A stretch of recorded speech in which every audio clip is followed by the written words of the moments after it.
Hello students, welcome to my channel. तो आज की वीडियो का हमारा टॉपिक है critical appreciation of the lost child. देखिए, BA first semester English literature के सिलेबस में एक शॉर्ट स्टोरी है the lost child by Mulkraj Anand. तो आज की वीडियो में मैं आपको द लॉस्ट चाइल्ड का क्रिटिकल अप्रिसिएशन कराने वाली हूँ, क्योंकि आपके एग्जाम के पॉइंट ऑफ व्यू से बहुत इंपॉर्टेंट है। इसीलिए स्टूडेंट्स, आपके सिलेबस में इंग्लिश लिटरेचर के जितने भी स्टोरीज हैं शॉर्ट, जितने भी एस्से हैं, सभी के मैंने जो क्रिटिकल अप्रिसिएशन है वो करा दिया है। सारी स्टोरी की समरी करवा दी है, एस्सेस की समरी करवा दी है, ताकि आप लोग सभी को अच्छे से तैयार कर लें। और स्टोरी के अंदर जो मेन कैरेक्टर हैं, जिनका कैरेक्टर स्केच पूछता है एग्जाम में, वो भी मैंने करवा दिया है। सब कुछ कंप्लीट करवा दिया है। और जो कुछ अभी रह गया है, जैसे कि आज की वीडियो में हम क्या करने वाले हैं, द लॉस्ट चाइल्ड, ये अभी तक बाकी था, तो आज की वीडियो में हम ये पढ़ने वाले हैं और बहुत इंपॉर्टेंट टॉपिक है। तो चलिए शुरू करते हैं और देखते हैं। बाकी के लिए आप डिस्क्रिप्शन बॉक्स में दी गई लिंक पर विजिट कर लीजिएगा। देखिए, क्रिटिकल एप्रिसिएशन जब आपको लिखना हो ना किसी भी स्टोरी का, तो सबसे पहले आपको थोड़ा सा इंट्रोडक्शन देना चाहिए, जो सबसे इम्पोर्टेंट चीज़ है। तो पहली हेडिंग है आपकी introduction of the lost child. The lost child यानी खोया हुआ बच्चा, यानी उसका इंट्रोडक्शन देना है। The lost child is one of the most popular story by Mulkraj Anand. जो द लॉस्ट चाइल्ड है, मुल्कराज आनंद की जो शॉर्ट स्टोरीज हैं, उनमें से बहुत ही पॉपुलर लोकप्रिय स्टोरी है। दिस स्टोरी, यह कहानी शोज दिखाती है द साइकोलॉजिकल एस्पेक्ट, एक मनोदशा ऑफ ए चाइल्ड्स माइंड, यानी कि एक बच्चे की मनोदशा के बारे में ये स्टोरी हमें दिखाती है और बताती है।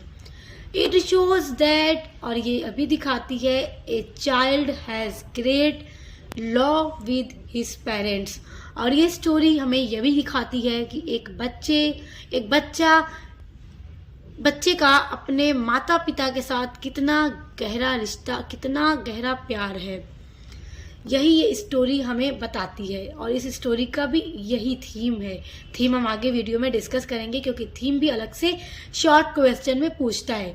तो चलिए शुरू करते हैं और नज़र डालते हैं प्लॉट ऑफ द स्टोरी पर। तो नेक्स्ट हेडिंग जो आपको लिखनी होगी वो होगी plot of the story. Plot का मतलब होता है सीक्वेंस ऑफ द इंसिडेंट।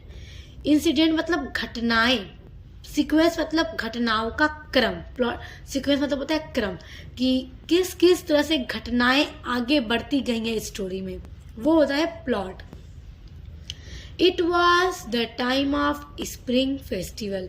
ये जो टाइम था स्प्रिंग फेस्टिवल, स्प्रिंग मतलब जो बसंत ऋतु होता है, उसका त्योहार है, गांव में मनाया जा रहा है। और ये इसी पर ये पूरी स्टोरी है। तो यहीं से आपकी जो स्टोरी है वो शुरू होती है। There was great excitement in the atmosphere. यहाँ पर बहुत ही ग्रेट एक्साइटमेंट है यहाँ के वातावरण में, क्योंकि सभी लोग बहुत खुश हैं, सभी लोग मेले में जा रहे हैं, फेस्टिवल है, मेला लगा हुआ है गांव में। The people could be seen busy going to the fair. Fair मतलब मेला। सभी गांव के जो लोग हैं बिजी नजर आ रहे हैं जाते हुए मेला में। All in A happy mood, और सभी गांव के लोग क्या है, बहुत ही हैप्पी, खुशी वाले मूड में हैं। ए चाइल्ड, एक बच्चा, goes to see the village fair with his father and mother. और एक बच्चा छोटा सा, वो भी देखने जा रहा है गांव का मेला अपने पिता और माता के साथ। He is attracted by different things in the fair. और जब वो मेला में जाता है तो डिफरेंट जो थिंग है मेला में, यानी कि मेला में आप लोग भी गए होंगे, आप लोगों ने देखा है एग्जीबिशन वगैरह में भी कि आता है, अलग अलग तरीके की शॉप लगी होती हैं, टॉयज की, कपड़े की, खिलौने की, मिठाइयों की, सारी चीज़ों की, बड़े बड़े झूले होते हैं। तो सारी चीज़ें वो मेले में जब देखते हैं ना, तो उनकी तरफ बहुत अट्रैक्ट होता है, बढ़ता है उनकी तरफ। ही वॉन्ट्स, वो चाहता है, स्वीट्स एंड टॉयज।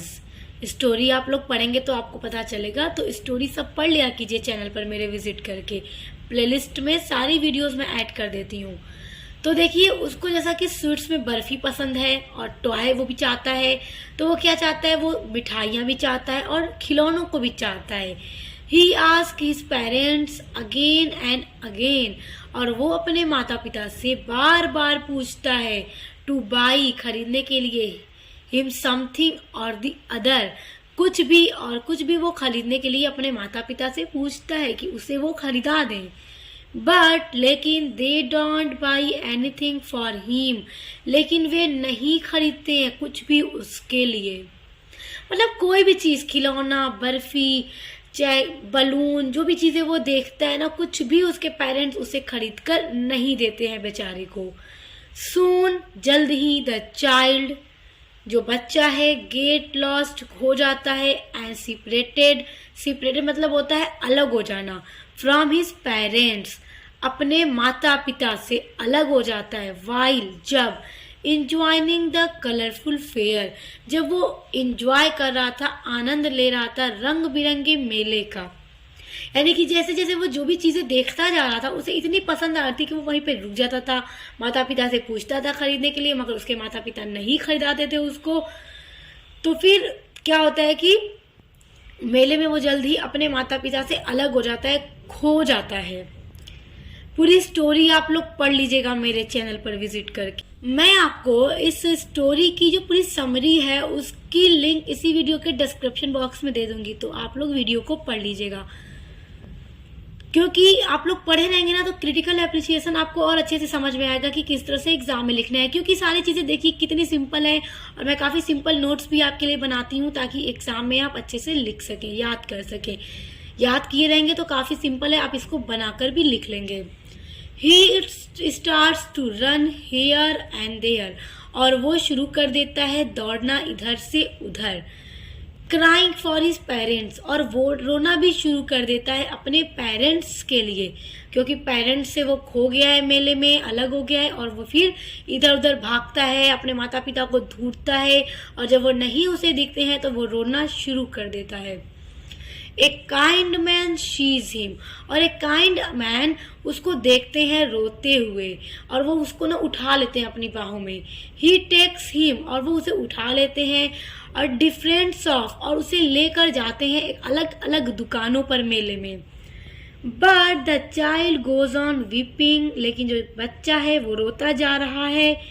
देखिए वो बच्चा ना रोता जा रहा है, उसको ना वो इंसान उठाकर, वो जो आदमी थे बहुत अच्छे इंसान थे, सोचते हैं उसको चुप करा दूं, तो वो उसे अलग अलग दुकानों पर ले जाते हैं, बलून की, मिठाई की, खिलौने की, मेरी गो राउंड उसके पास भी ले जाते हैं कि क्या तुम इसकी सवारी करोगे, लेकिन वो हर चीज़ के लिए मना कर देता है और सिर्फ रोता रहता है।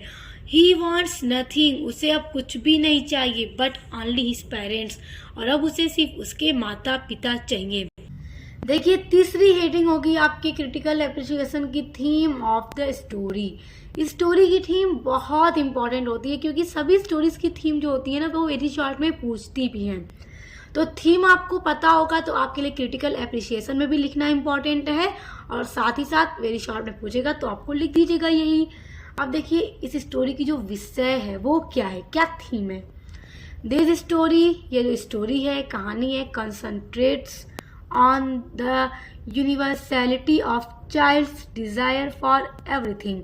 ये जो स्टोरी है हमें इस बात पर हमारा ध्यान केंद्रित करती है, या ये स्टोरी हमें ये बताती है कि एक बच्चा जो जो चीज़ें डिज़ायर करता है, जिस जिस चीज़ों की वो इच्छा रखता है, उसकी इच्छा के बारे में बताती है। It is a short story, ये एक लघु कथा है या छोटी कहानी है, अबाउट ए चाइल्ड, एक बच्चे के बारे में।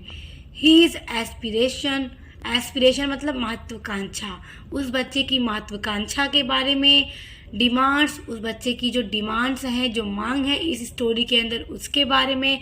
एंड रियलाइजेशन, और अंत में उसे रियलाइज हो जाता है उसके बारे में, तो उसी के बारे में ये पूरी स्टोरी है। The story is mainly focused on the awareness of parents. इस स्टोरी जो है, ये जो स्टोरी है मेन जो फोकस करती है, जिस चीज़ पर मेन बल देती है वो है अवेयरनेस ऑफ पेरेंट्स, यानी कि माता पिता के बारे में अवेयर करना लोगों को कि माता पिता से इम्पोर्टेंट कोई चीज़ नहीं है। A child attracted by different things in the fair. एक बच्चा जब अपने माता पिता के साथ मेले में जाता है तो वो मेले में अलग अलग चीज़ों को देखकर, मिठाइयों को, खिलौनों को, बलून्स को, अलग अलग चीज़ों को, फूलों की बनी मालाओं को देखकर सारी चीज़ों से अट्रैक्ट होता है और वो सभी चीज़ों को खरीदना चाहता है। But his parents don't buy anything for him. लेकिन उसके पेरेंट्स उसको कुछ भी खरीद कर नहीं देते हैं। चाइल्ड फील डिसपॉइंटेड मतलब होता है निराश होना। वो बच्चा मतलब निराश महसूस करता है कि उसके माता पिता ने उसे कुछ भी खरीद कर नहीं दिया। When he get lots from his parents, जब वो खो जाता है अपने माता पिता से मेले में, then तब he understand वो समझ जाता है the value of his parents in his life। तब वो समझ जाता है अपने माता पिता की वैल्यू को अपने जीवन में। नाउ अब he has lost interest in everything, और अब वो खो चुका है अपने इंटरेस्ट को, अपनी रुचि को सभी चीज़ों में से। And nothing else matter to him, और अब उसे कुछ भी मैटर नहीं करता कि उसे चाहिए। अब वो बार बार यही कह रहा था कि I want my mother, I want my father, क्योंकि अभी तक जो भी चीज़ें वो चाह रहा था, जब उसके माता पिता उसके पास थे तो उन्होंने लाकर तो नहीं दी, उसे नहीं दिलाई। लेकिन जब वो अपने माता पिता से खो जाता है तब वो हर चीज़ को लेने से मना कर देता है, उसे बस अपने माता पिता चाहिए थे। तो मुल्क राज आनंद इस स्टोरी के थ्रू यही बता रहे हैं रीडर को कि किसी भी इंसान के जीवन में माता पिता से बढ़कर कोई भी चीज़ नहीं होती है। आप देखिए, एक हेडिंग है मोरल लेसन, बहुत इंपॉर्टेंट हेडिंग है, और ये भी वेरी शॉर्ट में पूछ देता है कि क्या मोरल लेसन मिलता है हमें इस स्टोरी से। तो मोरल लेसन ये है, दिस स्टोरी कन्वेज, कन्वे मतलब होता है बताना। यह स्टोरी बताती है ए मैसेज, एक ऐसे मैसेज को, that childrens love their parents, जो बच्चे होते हैं अपने माता पिता से प्यार करते हैं अनकंडीशनली, अनिश्चित, यानी कि अनिश्चित प्यार करते हैं। The parents are the most important thing in a child's life, और किसी भी बच्चे की ज़िंदगी में उसके माता पिता से बढ़कर कोई चीज़ नहीं है। सबसे इम्पॉर्टेंट अगर कोई है तो वो कौन है? पेरेंट्स हैं। तो बस यही मोरल लेसन हमें इस स्टोरी से मिलता है। मुल्क राज आनंद की ये स्टोरी बहुत ही अच्छी, बहुत ही पॉपुलर स्टोरी है। और इसके अलावा मुल्क राज आनंद की एक और स्टोरी है, द बार्बर्स ट्रेड यूनियन। तो कहीं कहीं यूनिवर्सिटी में फर्स्ट सेमेस्टर के इंग्लिश लिटरेचर के सिलेबस में वो प्रिस्क्राइब्ड है, तो उसको भी मैंने करवा ही दिया है। तो आई होप आपको इस स्टोरी का क्रिटिकल एप्रिसिएशन बहुत अच्छे से समझ में आ गया होगा।